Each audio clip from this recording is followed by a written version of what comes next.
it's the first step is knowing how to execute your harmonics with one hand.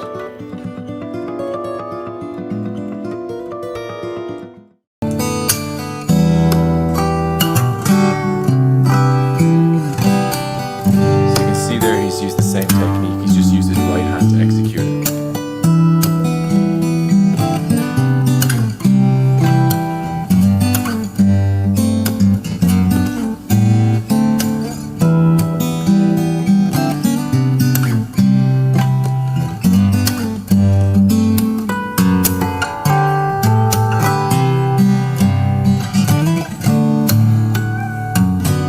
So there you can see again another one of the techniques that he uses quite a bit. It's using a harmonic and then he's bent behind the nut. So essentially he's stretched the string behind the nut, pulling the pitch up and then releasing it to bring the pitch down. And this is how that's done. He's doing the same thing, making the harmonic with one finger and picking with his thumb. And then he's grabbing the string behind the nut and bending it up. And then releasing. And that can be done on any string. Jimmy Page is known for that.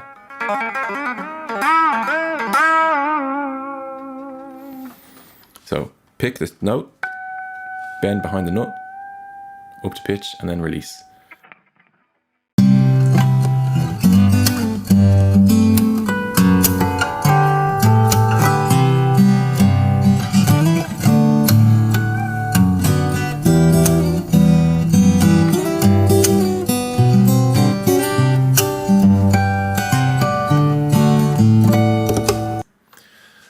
So the chords he's using are all very standard chords. We've got G major, we've got C major, we've got D, we've got E minor. So the key is G major and all those chords are diatonic. And diatonic just means they belong in the key.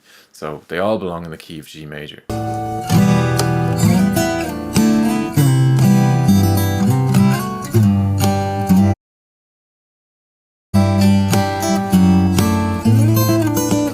In bar 26 on the bottom of the screen, he's got a descending little pattern that's kind of used in blues. It's used in rock as well, and they're known as sixth intervals. So the lower note is 6 notes away from the higher note. So that little lick is as follows. In bar 26, he plays a bluesy lick that I said is in sixth, and what the sixths are is you play your scale. So if you take an E major, 1, 2, 3, 4, 5, 6. So 9th fret of the G string, 9th fret of the high E string. That's a major sixth interval.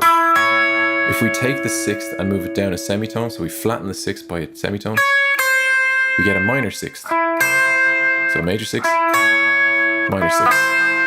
And he's using a minor sixth, major sixth, and a major sixth. So they're quite easy to move around. And what he does is,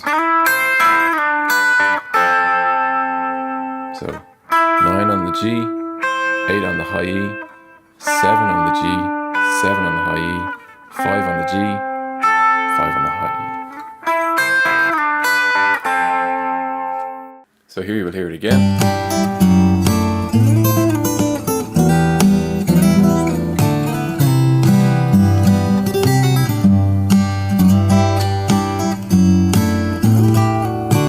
So you'll see on the transcription a lot of tap body with an asterisk denoting where those are.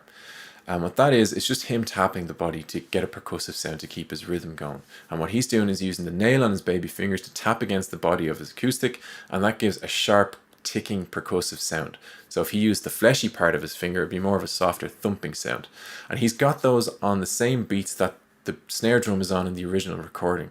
And if you split the first beat into 4, so you get 1 E and A, it's on the A, so 1 E and A, and then it's on the 4. So instead of the 2 and the 4 like it was in Sweet Child of Mine, it's on the 1 E and A and the 4.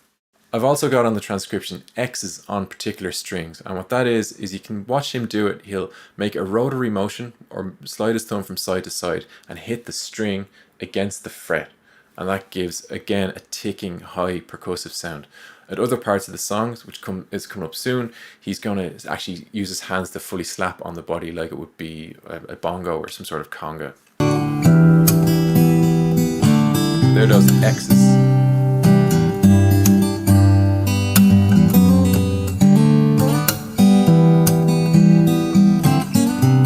Sliding thirds, really nice.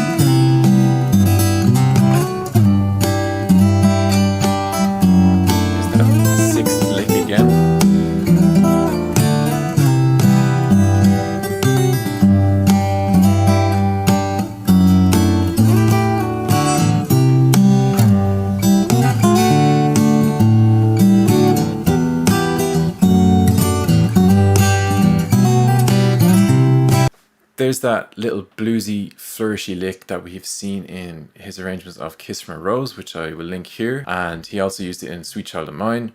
So it's hold the note a little bit, a quick slide up and down, and then a pull off. So we go back and we hear that again. Very bluesy.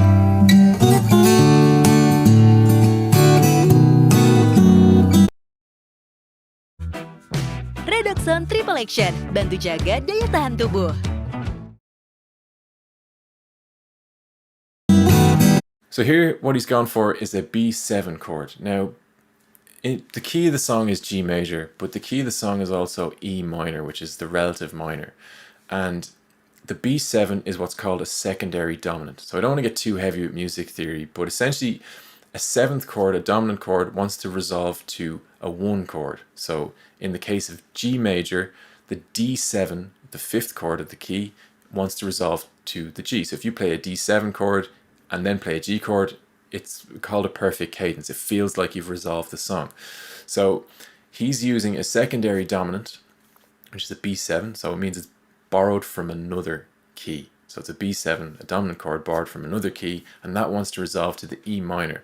And what he's done here is he's used it to make a delayed resolution. So he plays the B7, and then he gets into a F sharp diminished lick, which we're going to have a look at, and then eventually comes to the E minor resolution, which makes the song have a really strong resolution.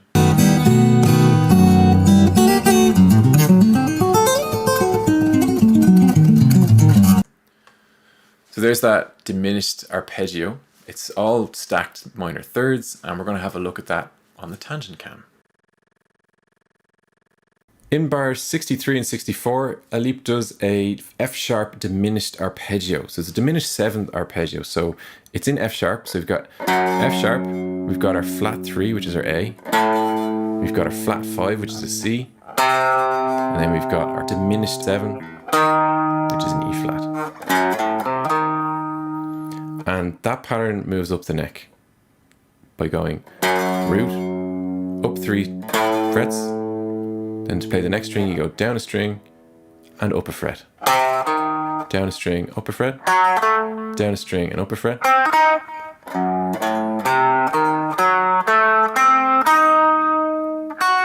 So he's playing an arpeggio there. It's a diminished triad. And then he moves up 3 semitones again and comes down the same finger. So you can come down that exactly the same. So it's a symmetrical scale, but he comes down it, instead of going linearly, he goes.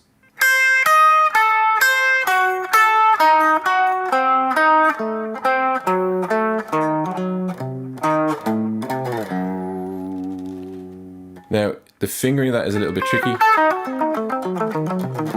but again, like everything else, it just takes practice and time. So sit down with it and go slow.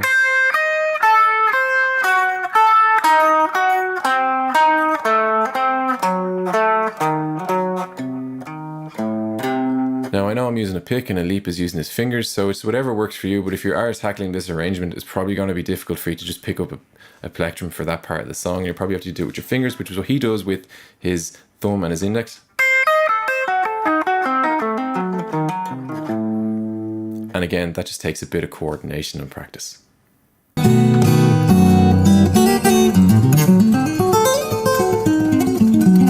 And then to the E, really strong resolution.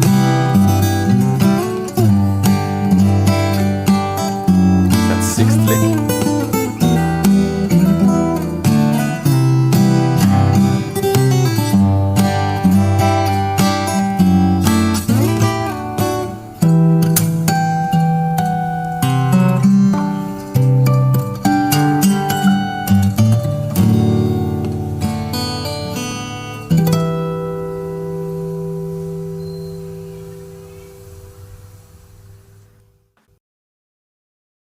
Lazada Birthday Sale.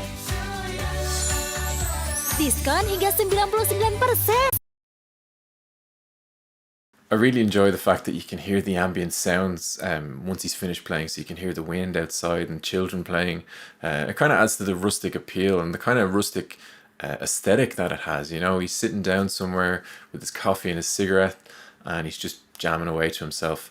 And I really like that. It's not polished, it's not overly produced or anything. It's just a guy playing a guitar, and that really appeals to me. I like that, and it obviously appeals to quite a number of people as well because his channel is huge and his songs are very popular. So I've made the full transcription available for free download in PDF form, and that will be in the description box down below. So fire ahead and download that, share it, send it around, and best of luck learning it. So thank you for watching. I hope you've enjoyed it. And if you have, hit the like button, and please, if you're new here, hit the subscribe button and hit this notification bell so you never miss out on future content. Thanks again for watching. My name's Davis, and I'll see you on the next one.